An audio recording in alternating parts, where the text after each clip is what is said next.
Uh, my message is that we'll be watching you.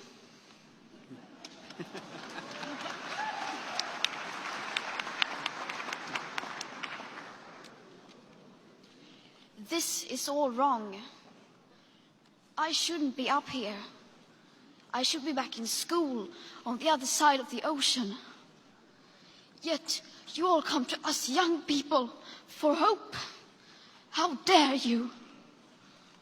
You have stolen my dreams and my childhood with your empty words, and yet I'm one of the lucky ones.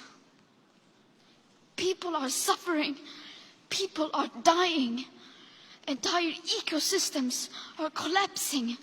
We are in the beginning of a mass extinction, and all you can talk about is money and fairy tales of eternal economic growth. How dare you?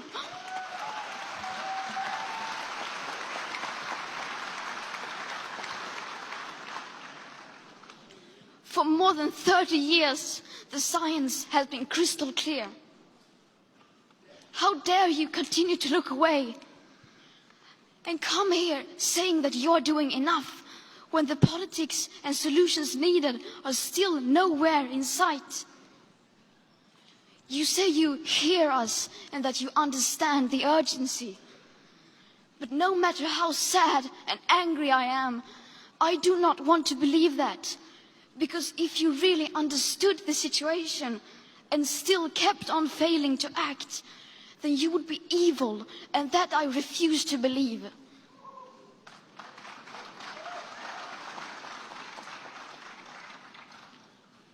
The popular idea of cutting our emissions in half in 10 years only gives us a 50% chance of staying below 1.5 degrees and the risk of setting off irreversible chain reactions beyond human control.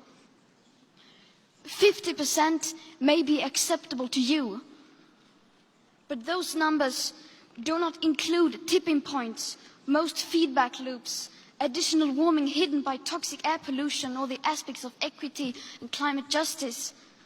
They also rely on my generation sucking hundreds of billions of tons of your CO2 out of the air with technologies that barely exist.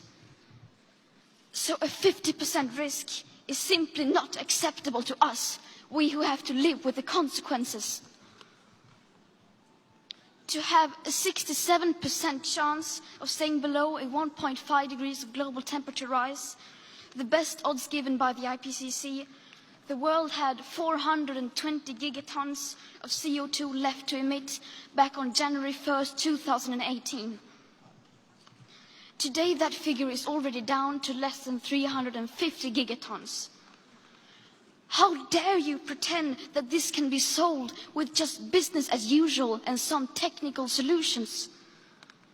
With today's emissions levels, that remaining CO2 budget will be entirely gone within less than 8.5 years. There will not be any solutions or plans presented in line with these figures here today, because these numbers are too uncomfortable and you are still not mature enough to tell it like it is.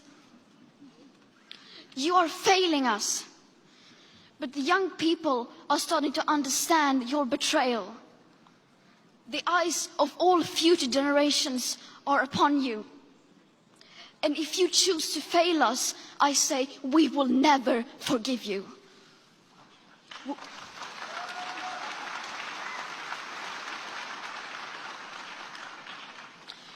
We will not let you get away with this. Right here, right now, is where we draw the line. The world is waking up, and change is coming whether you like it or not. Thank you.